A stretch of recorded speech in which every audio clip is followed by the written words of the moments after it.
قال المسيح لتلاميذه إنه لازم يتألم ويموت،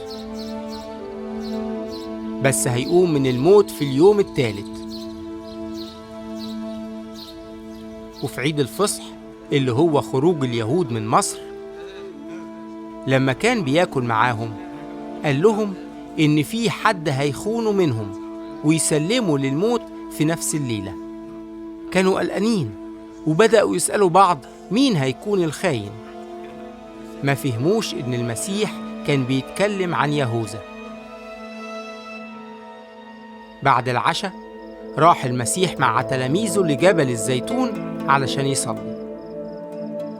فجأة جه يهوذا ومعاه ناس معاهم سيوف وعصيان. بعتهم شيوخ الدين ورئيس الكهنة اليهودي.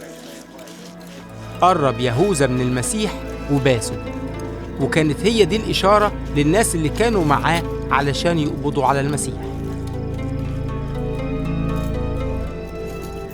خدوه لشيوخ الدين اليهودي علشان يحاكموه. دوروا على أي اتهام يقدروا يستخدموه ضده علشان يحكموا عليه ويقتلوه. بص رئيس الكهنة للمسيح وقال له: أنت المسيح ابن الله؟ رد المسيح: أيوة، أنا هو زي ما قلت. بدأ رئيس الكهنة يصرخ وشق هدومه وقال: ده شرك، ده يستحق الموت. علشان كده خدوه للحاكم واتهموه بالخيانة وتحريض الناس على السلطة الرومانية، وإنه بيقول إنه ملك اليهود. لما المسيح ما جاوبش على أي واحد من الأسئلة اللي سألها الحاكم، هدده الحاكم وسأله: أنت مش عايز تتكلم معايا؟ أنت ما تعرفش إن عندي سلطة تخرجك وسلطة تخليك تتصلب؟ جاوبوا المسيح: محدش يقدر ياخد مني حياتي، أنا هقدمها برضايا. ما لقاش الحاكم إن المسيح مذنب، لكن لما سمع الشعب الغضبان بيصرخ: اصلبوه اصلبوه، اداهم المسيح وقال لهم: دمه في رقبتكم.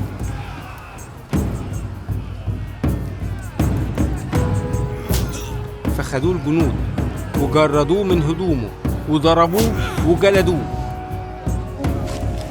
وخلوه يشيل صليبه ومشوه في المدينة لمكان صلبه.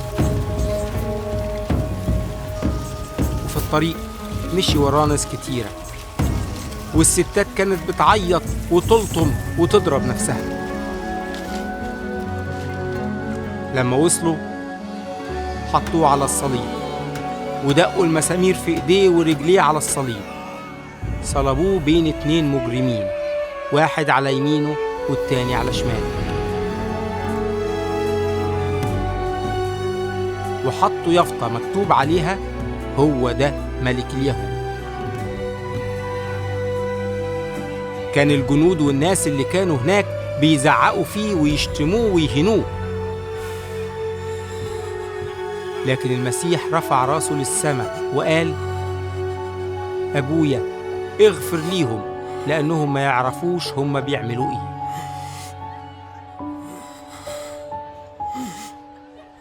بدأ واحد من المجرمين المصلوبين مع المسيح يسب المسيح وشتمه واتريق عليه وقال له: مش أنت المسيح؟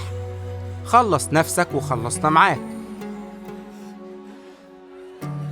بس المجرم التاني زعق في المجرم الأول ولامه وقال له: أنت مش بتخاف ربنا؟ أنا وأنت نستحق إننا نتصلب علشان اللي عملناه، بس هو ما عملش حاجة يستحق يتصلب عليها. وبص للمسيح وقال: افتكرني في جنتك. رد المسيح: النهاردة هتكون معايا في الجنة. في نص النهار اختفت الشمس والدنيا غيمت. صرخ المسيح بصوت عالي: يا أبويا، في إيدك بسلم روحي. ومات.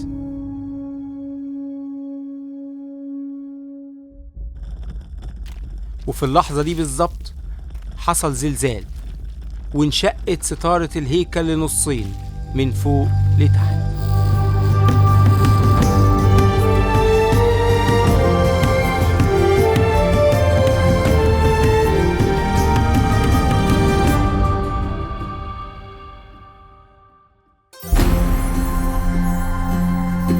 واحد من الاتهامات اللي وجهها اليهود ضد المسيح كان اللي قاله عن نفسه لما قال إنه ابن الله.